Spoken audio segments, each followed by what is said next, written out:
So in my days of self-improvement, like in my self-improvement journey, I've been consuming a lot of content, like almost to the point where it becomes excessive. Like I've binge watched so much fucking like Hamza and Tate and Hormozy stuff. Hormozy a bit on the like lately, right? Because I only discovered him like a few months ago, some shit.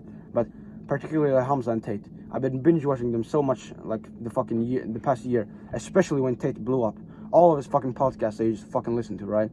And like my daily routine was essentially just that I woke up, I did some work on my side hustle, I went to school, I went to the gym, and I went home and I consumed like a bunch of content. And when I was consuming content, I was essentially just not really wasting time, because I did learn a bunch of stuff, but it was so unintentional, and it's so like inefficient time-wise. I could have learned all that stuff like in a fifth of the time period if I had just been like more like attentive and actually took notes as I was learning, right? But the thing that I want to talk about in this video is specifically your intention when you are trying to consume content.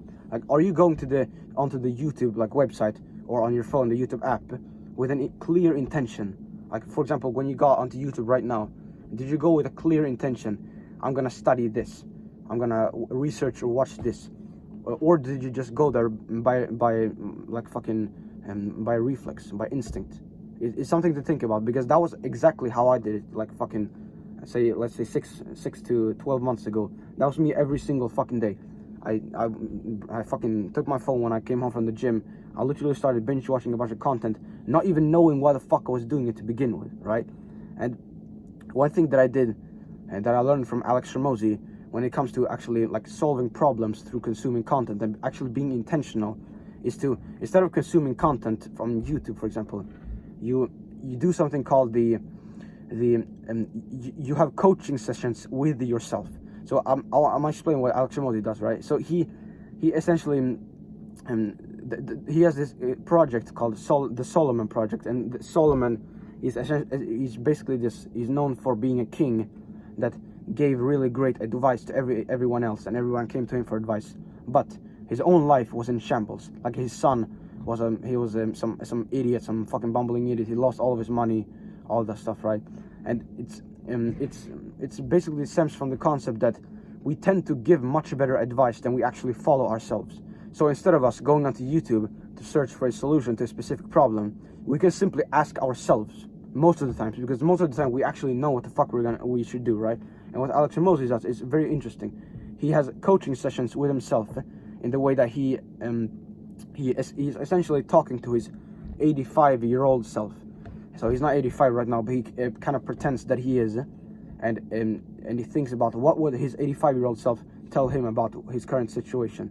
Because a lot of the times, like, we know it deep inside, we just don't want to do it. Because whenever you face a difficult decision, you can just ask yourself, what would your 85-year-old self say about your position right now? What would he tell you to do right now? What would he tell you? Like, really, if you can really be honest with yourself and literally imagine him telling you that shit, what would he say? And I tried this stuff, and it genuinely works. Like, of course it's not no magic, but we're simply unlocking a new tier of kind of accountability and knowledge when we speak with our 85-year-old selves. And like dude, most of the times you actually know what the fuck you should be doing. Like, dude, I can promise you this: if you were following your own advice to the same extent that you told other people about it, then I would guarantee that you would make so much fucking more progress. It's simply the accountability that we aren't doing it. That's the problem.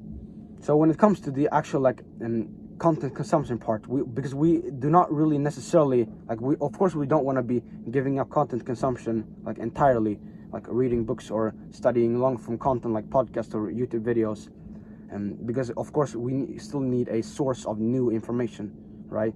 Of course, to make maximum progress, right? But first, when you have a problem, you ask your future self, right? And you are 100% honest, right? Because you can try to lie to yourself or to God. Like, it's only you and God that knows what's going on inside your mind. And why the fuck would you lie to yourself? Like, just fucking confront it. You lie to yourself, you're a bitch. That's just how it is, right? You face the truth, and you are 100% honest with what your 85-year-old self would tell you, and you do that shit because you know that shit's right. And a very interesting question is this: if you had to do it, what would you do? Not like you had to do it, like you had to do it. Like literally imagine that shit. Like if you were like, for example, if you were a fat fuck, you're probably not that like fat, like overweight, but if you were obese, right? Then if you had to lose 20 pounds in 3 months, what would you do? What, like if you had to, if someone would kill you if you didn't, like what the fuck would you do then? Like you would do something. Well, you probably like you'd eat less, you'd work out more. Like you already know basically what you would do, right? But that's not the problem. The problem is that you're not doing it, and that's essentially what like the 85-year-old self kind of accountability gives you as well, right? And the reason that we want to go to our 85-year-old selves is that, or our like future version of ourselves, right? Is that that guy is the only guy in the entire world that has all of the context on your life to give you proper advice, and also 100% aligned incentives. Like they have the best intentions for you. They want the best for you because you are the one that makes them who they are. Like nobody cares about younger you more than older you, of course, right? Because you become that guy through being that guy, right? So, and you're essentially not gonna find a single person in the entire universe that has complete context on your life and completely aligned incentives. And that's what we want to utilize, like this kind of practice, right? So the way that Alex Hormozi does it is that he essentially just he grabs a Google document and he literally just writes as himself, presses enter, writes as his 85-year-old self, and it becomes this chat, right? And it seems weird, like some like who's this guy, right? But like that guy, like Alex Hormozi, he's widely successful when it comes to money, right? His company is making like $200 million a year or some shit. Like you should probably listening to what the fuck he's saying about decision making overall, right? So that's essentially it, man. Whenever you face a difficult decision, you ask your future self, what would he genuinely tell you? What would he genuinely want you to do right now when you do that shit? If you really don't know like what the fuck he would say, then you can of course consume content and search online for it, or in books or on podcasts or something, right? And that's basically it, man.